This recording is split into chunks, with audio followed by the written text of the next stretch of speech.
मैं राहुल शर्मा दिशा एकेडमी के इस प्लेटफॉर्म पे आपका एक बार फिर से स्वागत करता हूं।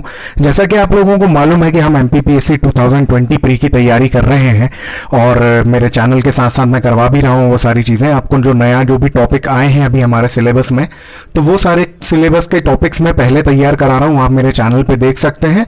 और दूसरा, आयोग हमारे चल रहे हैं और आयोग में मैं 8 से 9 आयोग आप लोगों को कंप्लीट करवा चुका हूँ।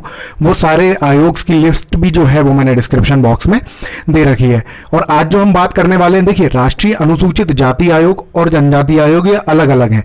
तो यार देखो, अलग अलग है वो उसी चीज को 2 बार पढ़ने से बेटर है कि हम साथ में उसको समझ लें, तो उससे आपको क्या है कंफ्यूजन भी नहीं होगी।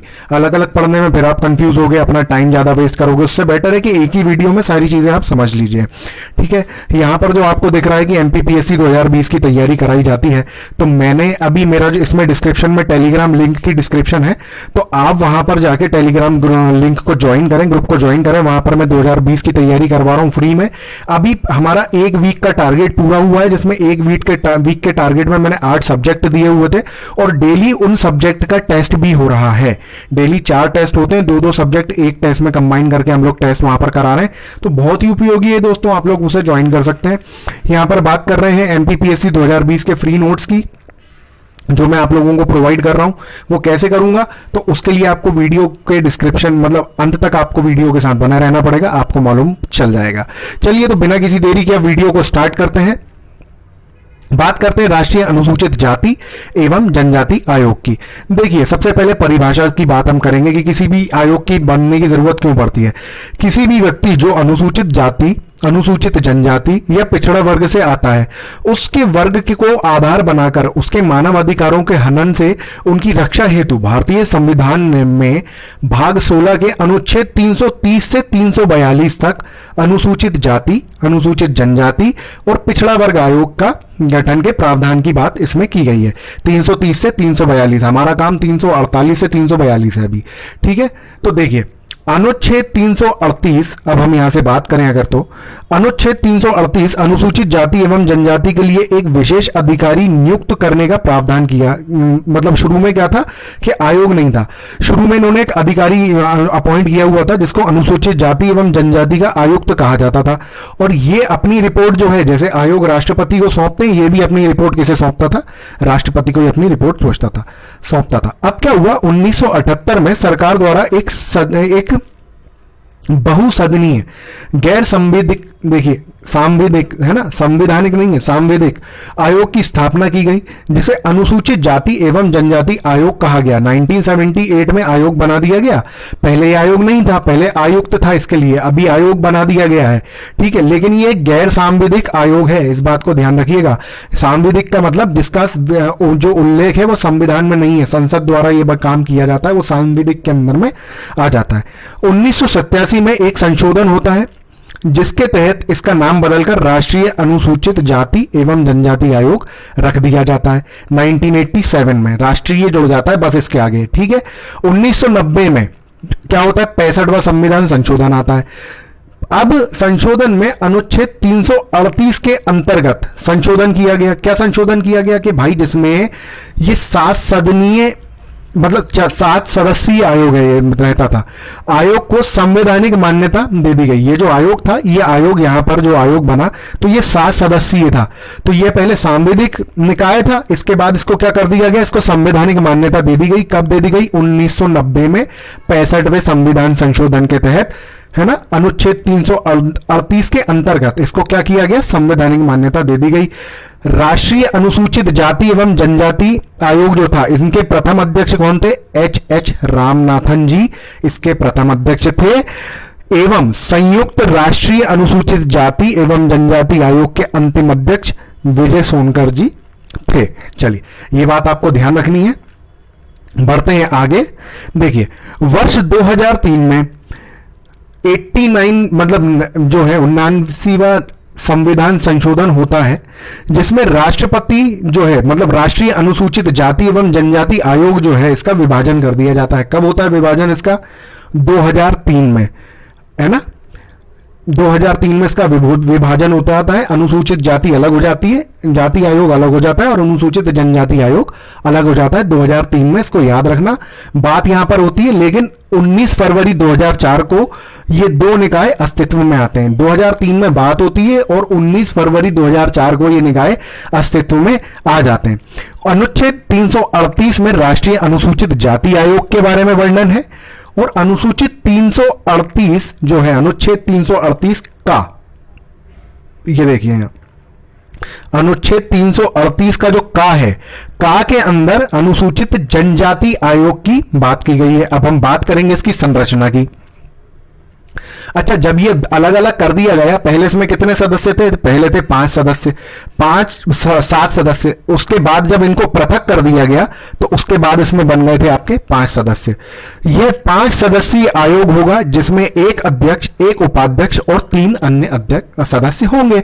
लेकिन इसमें इंपॉर्टेंट बात यह है कि अध्यक्ष जो होगा इसे केंद्रीय मंत्री का दर्जा देना पड़ेगा, उपाध्यक्ष को राज्य मंत्री का दर्जा देना पड़ेगा और जो अन्य 3 सदस्य रहेंगे इन्हें भारत सरकार के सचिव का दर्जा आपको देना पड़ेगा। ठीक है। आयोग के अध्यक्ष व सदस्यों का कार्यकाल कितना रहेगा? तो कार्यकाल इनका 3 वर्ष का रहता है। ठीक है। अब बात करेंगे इनके निष्कासन की। तो जैसे भाई दूसरे अभी सारे मैंने जितने आयोग आपको पढ़ाए हैं, जैसे उसमें निष्कासन है, सेम निष्कासन इसके अंदर भी होते हैं। देखिए, राष्ट्रपति को त्यागपत्र सौंपकर, ठीक है, राष्ट्रपति द्वारा अध्यक्ष को सांविधिक प्रक्रिया के तहत हटाया जा सकता है, वही सुप्रीम कोर्ट में वो बताएगा सारी चीजें। फिर साबित कदाचार सिद्ध हो जाता है तो फिर सुप्रीम कोर्ट का जो जज रहता है वो परामर्श देता है कि आप इन्हें हटा सकते हैं। दिवालिया बैंकरप्ट हो जाएगा तो हटेगा। अपनी पदावधि के दौरान अपने पद के कर्तव्यों के बाहर किसी और नियोजन में लागत, मतलब अपना ये काम तो कर ही रहे हैं, साथ ही साथ कहीं और पे भी उन्होंने कहा उनका बिजनेस चल रहा है, कहीं और भी काम कर रहे हैं, वहां से भी पैसा कमा रहे हैं, तो वो चीज वो नहीं होना चाहिए। विकृत चित्त, विकृत चित्त का मतलब होता है कि भाई मानसिक स्थिति उनकी खराब हो गई, पागल हो गए, कुछ भी हो गया, तो भाई उस कंडीशन में तो काम नहीं कर पाएंगे, तो फिर इनका निष्कासन हो जाता है। अभी तक की वीडियो अच्छी लगी है दोस्तों तो प्लीज वीडियो को लाइक कीजिए और चैनल को सब्सक्राइब कर लीजिए। वीडियो अभी खत्म नहीं हुई है, लेकिन क्या है, मैं इसलिए आपसे अनुरोध कर रहा हूं क्योंकि आप लोग वीडियो देख लेते हैं पर वीडियो को लाइक नहीं करते हैं, इसलिए वीडियो को आप लोग अभी लाइक कर दीजिए, अभी सब्सक्राइब कर दीजिए। 2 मिनट भी नहीं लगेंगे, 1-1 सेकंड का काम है लाइक बटन टैप करने में और सब्सक्राइब बटन टैप करने में। सब्सक्राइब करके बेल आइकन प्रेस करना जरूर आप याद रखिएगा, भूलिएगा मत। आज के वीडियो का हम टारगेट रखते हैं 50 लाइक, सिर्फ 50 लाइक। क्या 50 लाइक हो पाएंगे आज के वीडियो पे? देखते हैं। चलिए, मैं आशा करता हूं आप लोगों ने लाइक सब्सक्राइब कर दिया होगा। अब अपने पद का दुरुपयोग भी एक उसके निष्कासन में आएगा। भाई अपने पद का दुरुपयोग करोगे तो निष्कासन तो होगा ही, आपका हटा ही जाओगे। देखिए, कारावास से दंडित होने पर, भाई अगर आपको कोर्ट ने कोई दे दिया सजा कि आपको भाई सजा हो जाती है तो कहां से काम करोगे? कारावास से दंडित होने पे। बिना अनुमति 3 क्रमवर्ती बैठक में अनुपस्थित होने पर, बिना अनुमति 3 क्रमवर्ती बैठक में अनुपस्थित होने पर क्या होगा कि इनको जो है भाई इनको हटा दिया जाएगा। अब बात करेंगे वार्षिक रिपोर्ट।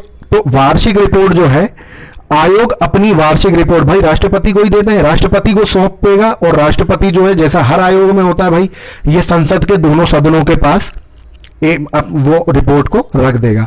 इसमें एक चीज अलग ये है कि यदि प्रतिवेदन राज्य सरकार से संबंधित है तो राज्यपाल को भी एक प्रति भेजी जाएगी। एक प्रति भेजी जाएगी का मतलब होता है कि राज्यपाल को भी एक फोटोकॉपी उसकी भेजी जाएगी और फिर राज्यपाल क्या करेगा? राज्यपाल इसे विधानमंडल के समक्ष रखेगा।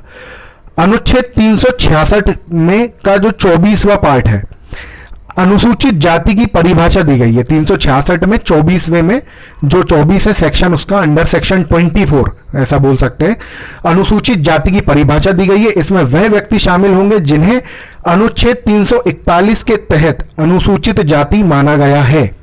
जो अनुच्छेद 341 के तहत जिनको अनुसूचित जाति माना गया है वही लोग अनुसूचित जाति में शामिल होंगे। इसका सीधा सीधा सा मतलब यह है। अनुच्छेद 366 के सब सेक्शन 25 में इसमें अनुसूचित जनजाति की परिभाषा दी गई है और सेम वही है। इसके अंतर्गत उन व्यक्तियों को जनजाति माना जाएगा जो अनुच्छेद 343 के तहत अनुसूचित जनजाति में आते हैं। कौन व्यक्ति अनुसूचित जाति व जनजाति में रहेगा या हटाया जाएगा, इस कार्य को संसद द्वारा किया जाता है। इसकी पूरी जो विधि रहती है ना, वो संसद के हाथ में होती है। संसद डिसाइड करेगा कैसे क्या करना है, क्या नहीं करना है, सर्टिफिकेट किसका बनना है, किसका नहीं बनना है, किसको अनुसूचित जाति अनुसूचित जनजाति में डाला जाएगा, किसको नहीं डाला जाएगा। जैसा कि आपको मालूम है, उसके लिए हिंदू होगा तो अनुसूचित जाति जनजाति के उसमें आएगा, बौद्ध, जैन और आपका सिख जो है ये भी इसके अंदर इंक्लूड हो सकते हैं।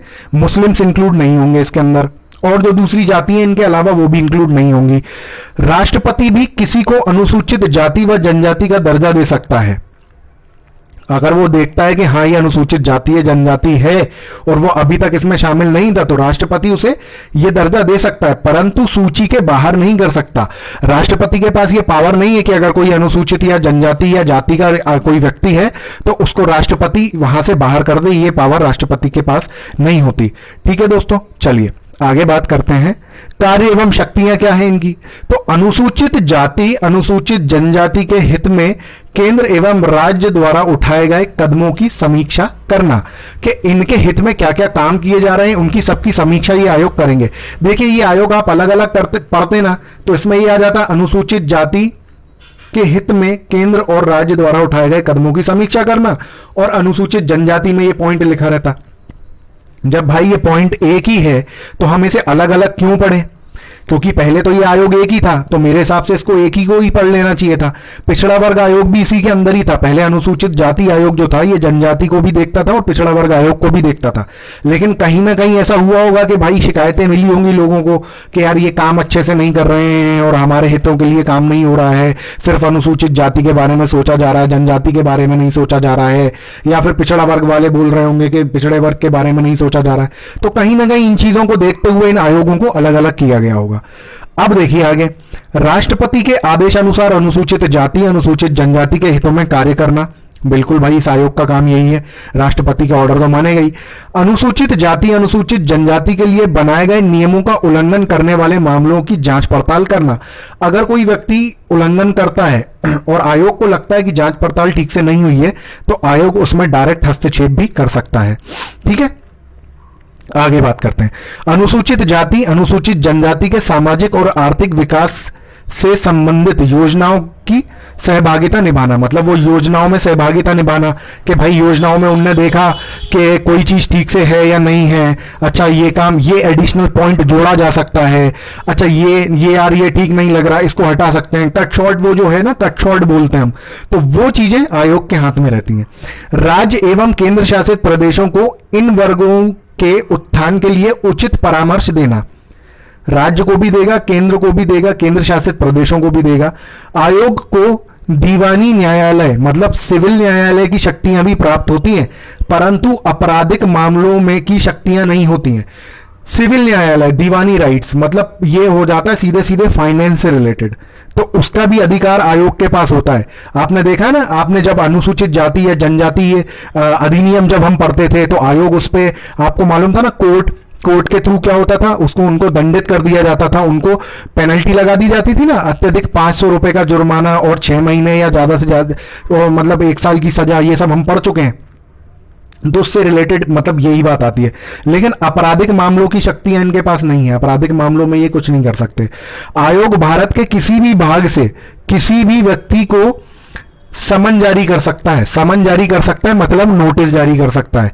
अगर आयोग को लगता है कि इस व्यक्ति ने गलत काम किया है, हनन किया है अनुसूचित जाति या जनजाति के किसी व्यक्ति का, उसके मानव अधिकारों का, उसको जो अधिकार दिए गए हैं उनका, तो वो कहीं से भी उस किसी भी राज्य का वो व्यक्ति क्यों ना हो, उसके लिए वो नोटिस जारी कर सकता है। समन का मतलब नोटिस होता है।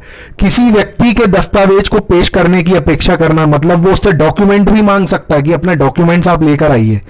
ठीक है, जैसे उनको ये पता चला कि भाई ये फला फला व्यक्ति है और इसने ये गलत तरीके से इसमें सर्टिफिकेट बनवा लिया अनुसूचित जाति जनजाति का, तो कोर्ट मतलब आयोग उसको ऑर्डर दे सकता है कि आप अपने ये पर्टिकुलर डॉक्यूमेंट्स लेके आइए, और फिर वो उसको देखेंगे, क्रॉस चेक करेंगे, क्रॉस वेरीफाई करेंगे।